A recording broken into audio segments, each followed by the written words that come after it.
go to the Sports On Up hotline and hook up with Jonathan Zaslow, host of the Zaslow Show down in Miami on 790 The Ticket every weeknight, 7 to 10 Eastern Time. Jonathan, good morning to you. Thanks for joining us on the show. How are you? Yeah, I'm good. How are you, JT? Well, I'm excited. Look, Miami Heat, the spotlight is on them, and 5 in a row now. Things are turned around, crying in the locker room. Chris Bosh isn't happy with his role. LeBron James can't hit a late-game jumper to save his life. What exactly is going on there in Miami, and can they get this thing turned around quickly? Because you gotta remember, this is when the NBA teams make the final stretch with, 20 games to go. Yeah, I mean, ideally you would like to be one of those teams where you get to mid-March and you start to hit that final stride, I suppose, and go into the postseason red hot. Unfortunately, that's not the situation that they're in right now. They're in as difficult a stretch in the regular season as you could possibly have. It's 10 or 11 games that they're in the middle of right now, all against, there are no slouches during this streak here. Chauncey Billups started this losing streak for them, and then you got New York, Orlando, San Antonio, Chicago, and Portland. Those are the 5 games, and I know, 4 of those 5 have been at home, but those teams are no joke. And obviously tonight you got the Lakers, so this has been an issue for the Heat the entire season, where it's pretty amazing how they can't finish games against the good teams, and we're literally 64 games into the year, and not one time this year have LeBron James or Dwayne Wade hit a game-winning shot. It's pretty astounding, actually. Jonathan, they've lost 5 in a row. Their next 5 aren't exactly the easiest. They have the Lakers tonight. They have Memphis, San Antonio, the Thunder, and then they have the Hawks. Does this team have the potential of going 0-10? No, I mean they're eventually going to snap out of this here, and it's not as if they're not a good home team. I mean, they've lost 4 in a row at home, but before that they did have one of the better home records in the league. So, all these games are close too. Like, there's no reason to think that the Lakers are going to come in here tonight and blow the Heat out. They lost by 30 obviously in San Antonio, and at that point the Spurs hadn't lost a home game in about 1,000 years.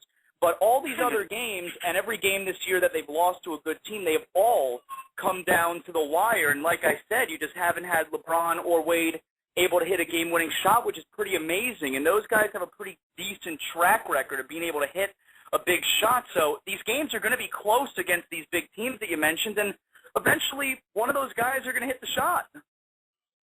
You put more pressure on the players or Eric Spoelstra, obviously, with Pat Riley looking over his shoulder. Who's got more pressure on him right here in March?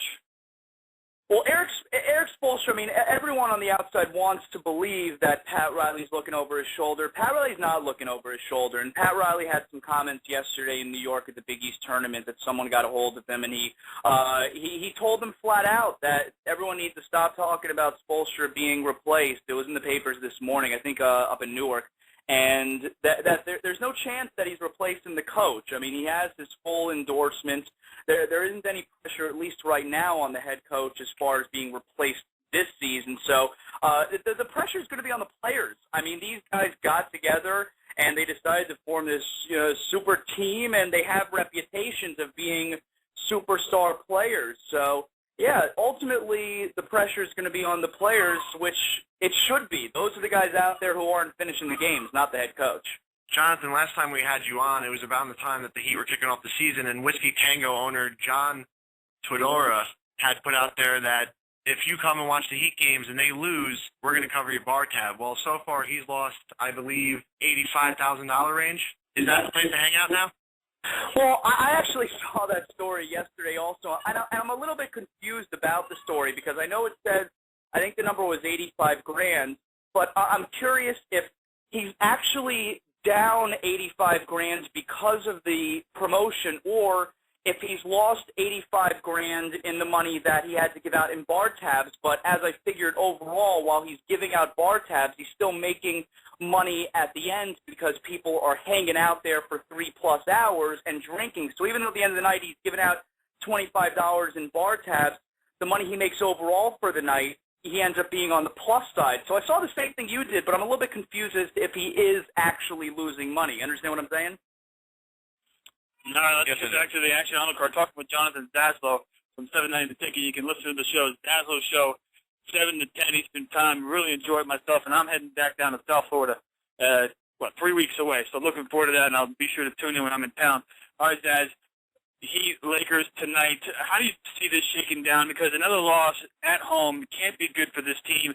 I know you said it's probably going to be close. That's typically what you're getting with the Heat. They can hang with these guys, but they're having a lot of trouble getting help from that bench, and I think that's what's wearing on LeBron and Dwayne Wade.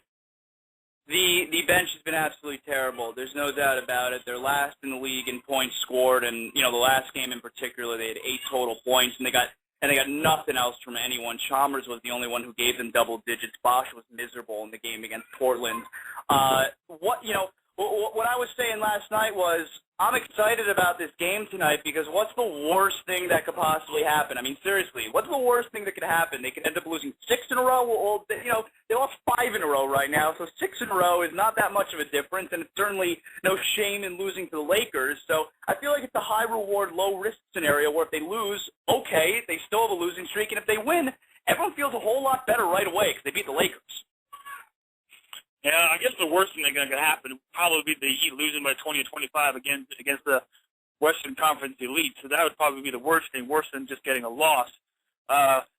Where is this team now in the Eastern Conference? Kuveikis has come out on our show here and said first round they're out, even if it's against the Hawks. Do you see them as a one-and-done team? I mean, LeBron is saying as long as we get to the playoffs, that's all that really matters. However, I'm a little confused when you do a pre-celebration parade. I think that your expectations are a lot higher than first round. Where do you see these guys right now in March? Well, I suppose the first-round matchup against the Hawks would mean that Orlando would eventually catch them in the 3 spot, and right now they're currently matched up with New York in a 3-6 matchup. I can't in my wildest dreams see this team knocked out in the first round because, it's one thing for them. Literally all of these games against the good teams they have lost in the final minute and a half, whatever it is. And it's one thing to do that when you have a one-game sample size, and okay, there's a lot of luck involved, whether the Heat are going to make that final shot or miss that final shot. But to do it 4 times, to get that scenario 4 times in a span of, I guess, a week and a half, you're talking a 7-game series, to have that to happen 4 times where the Heat can't convert down the stretch against the same team each of those nights, I find it incredibly hard to believe that the Heat are going to be that unlucky come the postseason. What's the level of the panic as far as the fans are concerned down there in Miami? What's the vibe? Are they at level 10, or are they still, all right, it's March, they're going to circle the wagons, everything will be fine come playoff time? I don't know that it's panic. I think it's frustration. I think the Heat fan has hit the really annoyed button, I think is what it is. So, you do have a lot of the attitude, hey, they're going to wind up turning it on in the postseason. But I think it's more or less fans are annoyed. Fans are frustrated. We didn't expect, as you said, to be in March and not hitting the stride at this point. They should have been, knocking off some of these big teams right now. So I don't think it's panic. Some people are just kind of angry. All right, good stuff, my man. I really appreciate you jumping on here. A good friend of the show, and I always appreciate your time. I will be down in 3 weeks. Are you going to be going down to the Marlins opening day game against the Mets? No, because that's April 1, and the Heat are on the road. I'm the pre- and post-game host for the Heat this year, okay. So I got the game, but April 2nd, the Saturday night against the Mets, the Heat are not playing, so I am going that night. Fantastic. Maybe I'll see you at the game on Saturday night. I'll try to run into you down there. Zaslow, really appreciate it, buddy. Thanks for jumping on the Sports Honor Show today. All right, thank you, guys. All right, buddy, there he is. Jonathan Zaslow, check him out. The Daz Show on 7 Ticket out of Miami.